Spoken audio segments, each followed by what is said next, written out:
সরকারকে ধন্যবাদ, পানি মন্ত্রীকে ধন্যবাদ পাংশা ব্যারেজ করার জন্য। পাংশায় যে ব্যারেজ করার জন্য যেটা একনিকে পাস হয়েছে, এই জন্য ধন্যবাদ। আমি ব্যক্তিগতভাবে তারেক রহমানকে ধন্যবাদ জানাচ্ছি। আমাদের মাননীয় প্রধানমন্ত্রীর মেরুদণ্ড ফিরে আসছে। তার মেরুদণ্ড যে ইন্ডিয়ানরা কেড়ে নিয়েছিল, আমি দেখতে পাচ্ছি সেই মেরুদণ্ডে আবার সে জিয়াউর রহমানের সন্তান হিসেবে সে আবির্ভূত হয়েছে। এখন আপনি তিস্তাকে সাইন করে তিস্তাটা ইমপ্লিমেন্ট করলে আপনি এদেশের মুকুটহীন সম্রাট হয়ে যাবেন। ইতিহাসের পাতায় আপনার নাম লেখা হয়ে যাবে আপনার বাবা মার সাথে সাথে। এবং আপনি দয়া করে সেনাবাহিনীকে সামরিক চুক্তি করান চায়না এবং পাকিস্তানের সাথে। আমার বর্ডারকে আপনি শক্তিশালী করার কিচ্ছু নেই। আমার বর্ডারে কোনো গুলি লাগবে না। এদেশের কোনো মানুষ ভারতে যাবে না। যে লোকেরা চিকিৎসার জন্য ভারতে যায়, আমাদের দেশের চিকিৎসা ভারতের চেয়ে অনেক উন্নত, ভারতের চেয়ে অনেক উন্নত। আমাদের দেশের কোন হাসপাতাল, আমার আমিরে জামাতের ওপেনার সার্জারি হয়নি?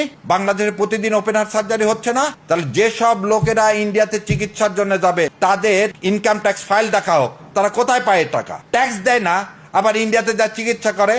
এই ইন্ডিয়া প্রীতি এই সব লোকদেরকে, এদেরকেও বন্ধ করতে হবে। এদেশ থেকে কোনো লোক যদি বর্ডার দিয়ে যেতে চায়, কাস্টমসকে অবশ্যই চেক করতে হবে তার ইনকাম ট্যাক্স ফাইলে এই টাকা আছে কিনা। এদেশের টাকা এইভাবে নিয়ে যাওয়া চলবে না, বন্ধ করতে হবে। সো বাংলাদেশের কোনো মানুষ আর ইন্ডিয়া যাবে না। আপনি চিকিৎসা ব্যবস্থার জন্য চায়না অনেক কষ্ট কম, থাইল্যান্ডে অনেক কষ্ট কম। মানুষ থাইল্যান্ড যাক, চায়না যাক, কিন্তু মানুষ আর কোনো মানুষ জানি ইন্ডিয়াতে না যায়। সো আপনি আপনার ব্যবসা বন্ধ করেন। দ্বিতীয় কথা, অন্ধকারে থাকবো, তাও ইন্ডিয়া কি নিব না, বিদ্যুৎ নিব না। আবার এটা আবার জুজুর ভয় দেখানো হয় যে বিদ্যুৎ না থাকলে কলকারখানা চলবে না। আরে কলকারখানা চলবে না ঠিক আছে, যার ভাই 10টা এসি আছে 2টা এসি চালাবে। কলকারখানা চালানোর জন্য আমাদের সেই গ্যাস আছে, সেই গ্যাস দিয়ে কি হবে, ইলেকট্রিসিটি তৈরি হবে। আমরা কয়লা নিয়ে এসে সে কয়লা দিয়ে ইলেকট্রিসিটি তৈরি করব। কয়লা আনি আমরা ইন্দোনেশিয়া থেকে। আমরা কোনো কয়লা কিসের থেকে নিব না? ভারত থেকে নিব না।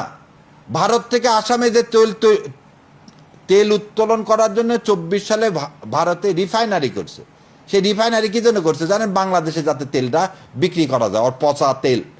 আপনি এই তেল নিয়েন না। ভারতের আসামের তেল বিক্রি করার আর কোনো জায়গা নাই।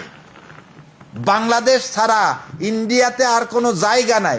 আপনি একটা বছর মাননীয় প্রধানমন্ত্রী এই কাজগুলো করেন।